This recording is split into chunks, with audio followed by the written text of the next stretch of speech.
What's up, cool people? I'm Matt Conroy, and by now, most places within the U.S., school has started.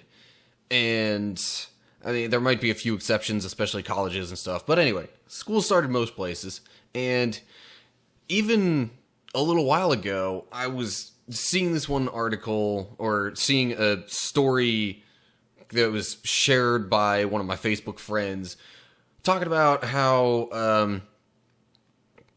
there was this one private school that basically said this one student needs to get their hair cut because it goes against our,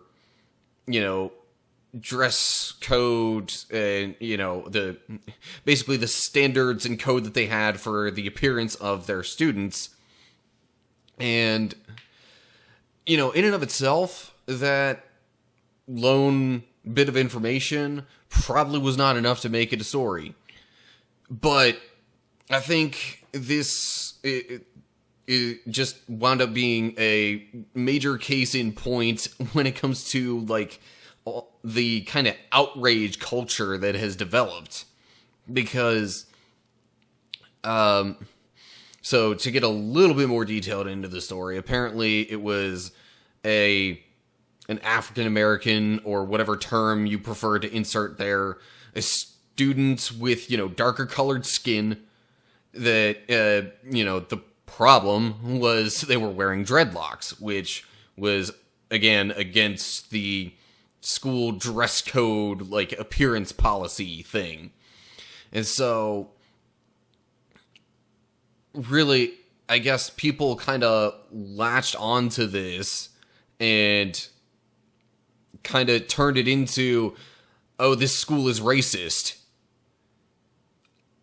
Which I could maybe understand a little bit more if it was a public school that had this kind of policy. But it's a private school. These people either, paid or got some sort of scholarship or something. This is, a very, very voluntary entry into this institution of learning. And I could understand even if it was just the parents saying, I don't think this is right, and trying to communicate with the school and, voice their disagreement. But ultimately, since it's a private institution, the school can just say, well, this is how we have it. Here are reasons A, B, C, whatever, for us having this policy. And ultimately, they can just be like, well, if you don't agree, then out you go. Because, again, it's a private institution. You're basically, it's, to my knowledge, any of these private institutions are going to give you their rules, their policies, and they will even ask you to look over and sign documentation saying that you've read this stuff and you agree to the policies. So then if suddenly you don't, whether or not you actually read the stuff, if you don't agree with it, you can voice your opinion, sure. But ultimately, it's kind of the decision of the school, and there isn't a whole lot that you can do about it other than just kind of voice your opinion on the matter. Maybe if enough people bring it up, they might change it in the future. But for now, what's the big deal? But anyway, again, what's happened with this story is that people have latched onto this because it was an African American student, and they've turned it into a racist thing when it is totally not. It's just the policy was like this at a private institution. So either put up or shut up, basically.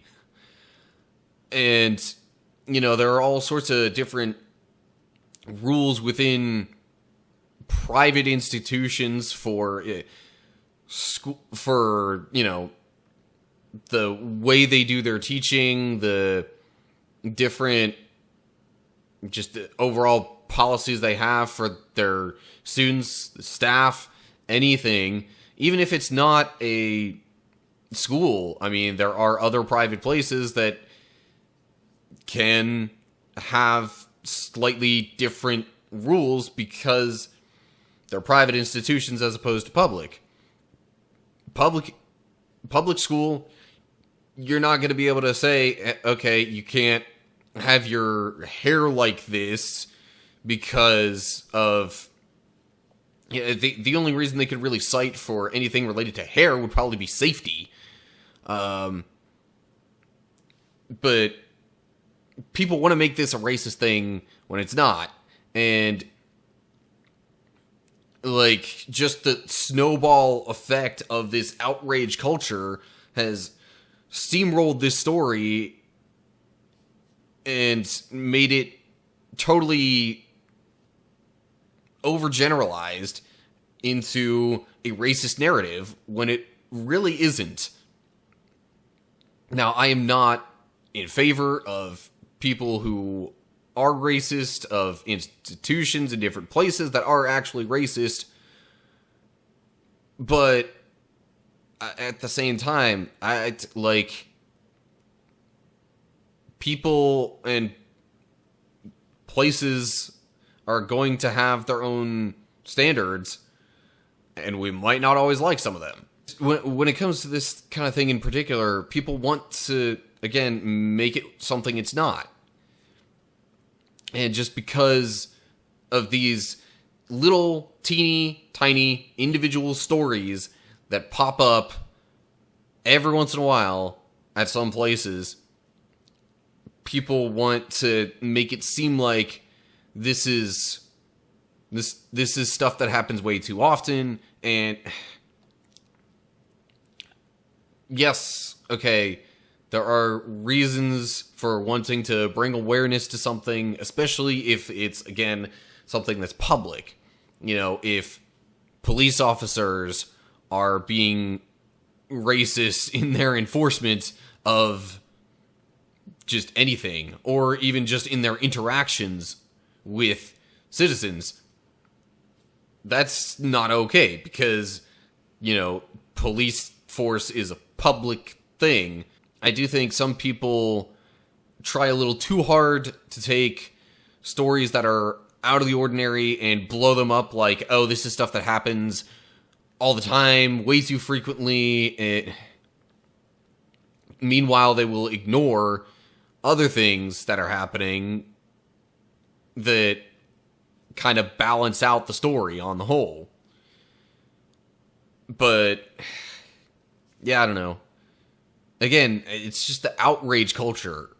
People seem to just want to have something to be mad about for some unknown reason. And we could speculate on how this all has come to be, but I don't think that's really worth our time and effort right now. What I really want to say is just stop trying so hard to make something a bigger issue than it really is, to try and drive home your own personal political view on something. Because that's really all this is. It's just people trying to motivate others to push their own political view. And it's not always right. I will agree being racist is bad, but when you're trying to make something a racist issue that's not, to try and push an anti-racist agenda that you are overblowing in the first place, it's not really helping the situation. You're just making the skeptics even more skeptic. So, anywho, that's really all I've got for now. Just for those of you who are starting school, do your best. But also keep in mind the rules of the place of learning where you find yourself.